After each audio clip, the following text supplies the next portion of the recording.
Anthony Hardwick here. We're back in Boardman like we are every week. We got golf player profiles on tap today, and it's Cooper Mraz joining us. Cooper, thank you so much for taking the time to be here. Thank you for having me. Yeah. All right, I want to talk first about your golf journey. You're starting in golf and what kind of got you into this sport, and when your first memories on the course are, and when you started to fall in love with it.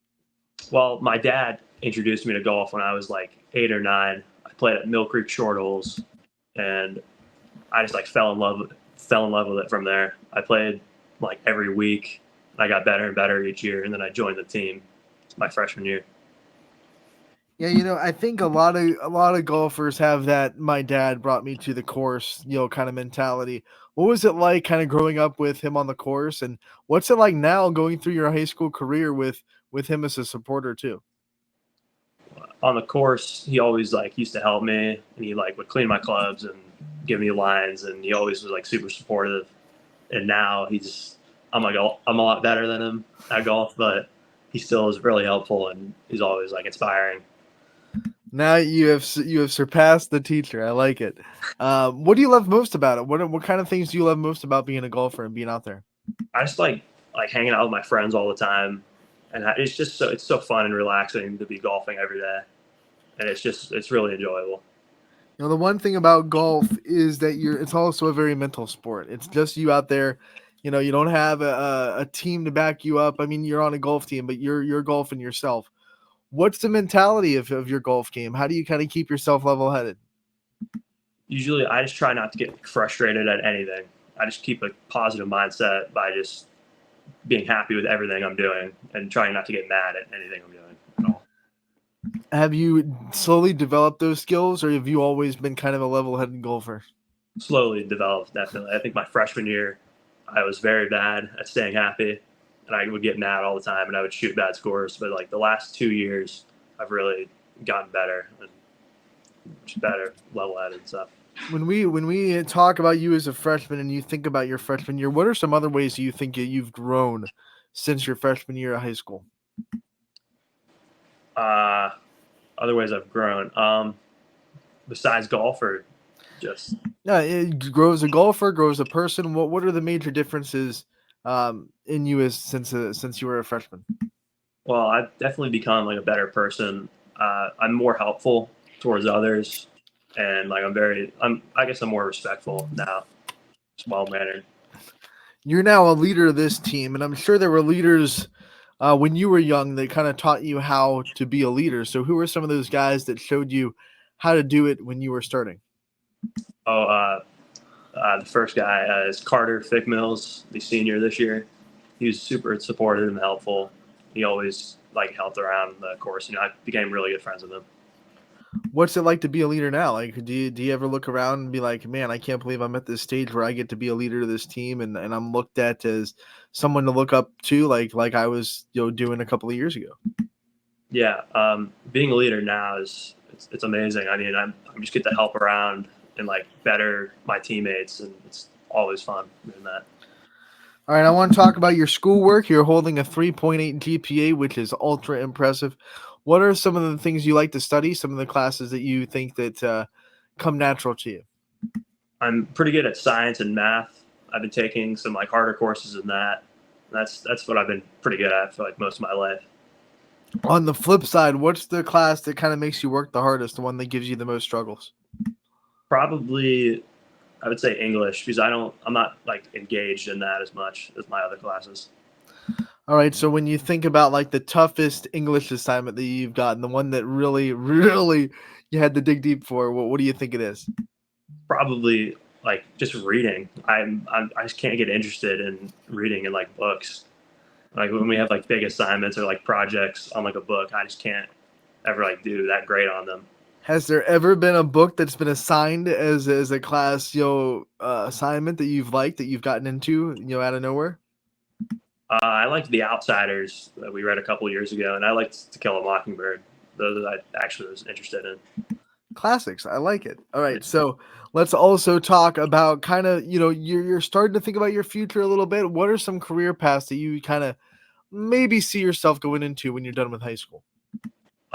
As of now, I'm not entirely sure, but I'll probably just go to a college just for academics and not athletics. So when you think about, you're not in, you don't have to be entirely sure. That's the beauty of where you're at right now in high school. But do you have like interests that you think like maybe this career would be like a place where I could go? Do you have some things that are like in your mind of maybe I could be good at this?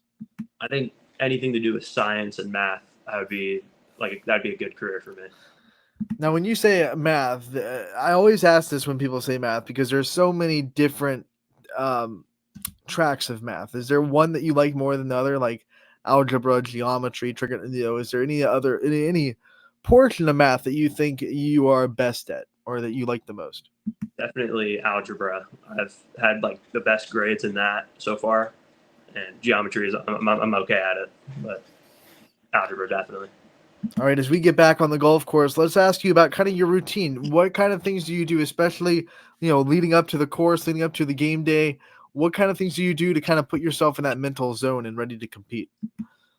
So first thing I do is I stretch for about 5 to 10 minutes, trying to get loose, make sure I'm like all good to hit. Then I'll go to the driving range and I'll hit balls until I feel like warm. And then as soon as I feel warm, I go to putt and I spend like 15 to 20 minutes on putting and chipping, just so I'm warmed up and ready to play. And I just, yep.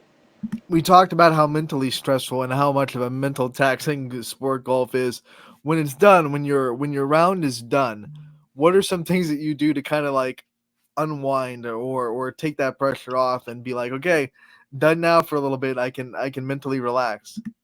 Sometimes I go back to the putting green and I just chip and putt. Sometimes I leave some shots out of there and that I want to like improve on, and that's actually kind of relaxing to like better myself after a round or like go to the range after the round. I know we're almost at the end of the season this year, but what were some goals that you set at the start of the year that you wanted to see yourself accomplish before the season was over?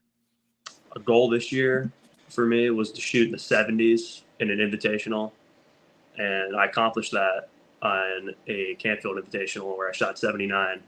I was very proud of that. What was it like to accomplish that? Because you set your goal, and I'm sure that was a goal that was, you knew it was obtainable, but also you knew would push you. So, what was it like that day when you got yourself into the 70s? Well, that day I hit a great range sesh. I was putting well, and first hole I start out with like a par, and then I'm just making bogeys only every couple of holes, and I see my front nine score, and it's like 39 or 38, and I knew that I could do it on the back nine, so I just started to play consistent, play like safe, and I was able to shoot 40 or 41 on the back to shoot that 79. I was just incredibly proud of that. All right, I want to know what kind of other things you have that are hobbies or interests that are outside of golf. What kind of other things do you do that keep you engaged and make your fill up your time? I'm a part of the tennis team. That I do that in the summer and the spring. Do you have a quote unquote primary sport, one that you like a little bit more than the other, or are they both kind of when it's season, you're in love with both of them? Probably win in season. I love both of them. What do you kind of take from each to the other? So what kind of things do you take from tennis that make you a better golfer, and then vice versa? What kind of things do you think you take from golf that make you a better tennis player? I think for both of them, I definitely have like the mental game that I need to improve on, and like both require like incredible mental strength, and that's something for both. And then for golf, I would say something that I bring from golf to tennis is just like my work ethic, Mm-hmm. practicing every day, and just getting better and better as the season goes. All right. So one last thing I want to ask you before we get you out of here is, just your family life. Like everyone has a family, of course. Everyone has something that makes their family special to them. What is that to you? What makes your family special and unique in your eyes? Well, my family is extremely supportive, and we're all pretty like athletic, so we're always like battling each other, very like together. My sister and I are very competitive. My brother and I are very competitive, and that's what a good family's about: being competitive and driving each other, like being supportive at the same time. All right, Cooper, we end these player profiles the same way every time. We've been talking about you for so long. I want to give you the chance to take the limelight off yourself a little bit and shining on those people that support you. You know that you wouldn't be here without. So I wanted to give you the time to give out some thank yous, give out some shout outs to the people in your life. I'd like to thank my dad, my coach, some of my teammates, and just the game of golf for everything that it's done for me. All right, Cooper, we want to thank you so much for taking the time to join us today. We appreciate it. Wish you the best of luck the rest of the year. We can't wait to talk to you real soon. All right, thank you.